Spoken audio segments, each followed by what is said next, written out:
Dredge is a game produced by Black Salt Games in which the player explores the Lovecraftian world by taking on the role of a captain of a fishing boat. The aim of the game is to explore the world of our cutter and learn the secrets scattered across 5 unique areas. We fulfill our task by catching all kinds of fish and selling them in nearby ports. This allows us to take care of our boat, its technical condition, and improve it, which will facilitate future journeys.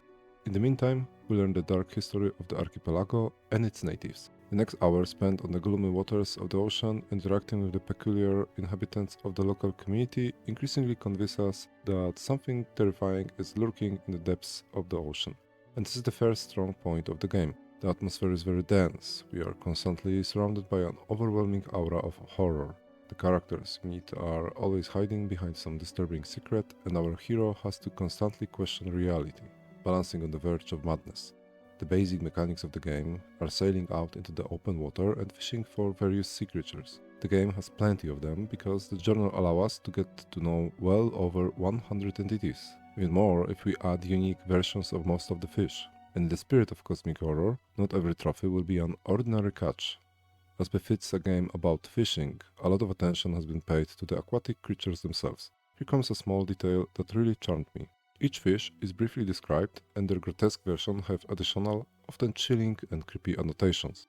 The title is full of nice arts and inventive concepts of aquatic mutants straight from the Cthulhu mythology.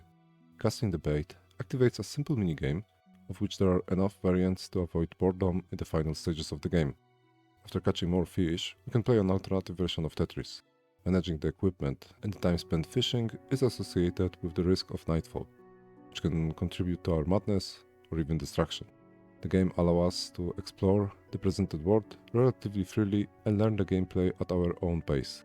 The speed at which we develop new boat capabilities and the accompanying secrets of the characters we met are, in my opinion, very nicely balanced. For people who are looking for something more than the main plot, the search areas offer interesting secrets and side quests, and the aforementioned fish catalog gives the opportunity to spend additional hours in order to collect the entire collection of nightmarish monsters.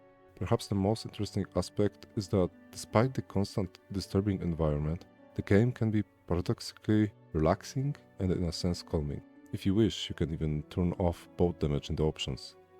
It is definitely not a difficult game, and the horror felt will be very subjective. Overall, the only thing that was missing for me personally was that in the later regions, I would have preferred a slightly denser population of side characters, but this is a small detail that does not affect my final assessment of the production. In general, Dredge presents a very engaging and quality gameplay. The concept, which is solidly and constantly implemented by the authors, keeps you engaged until the very end. Dredge receives a mark of quality, and I highly recommend the game.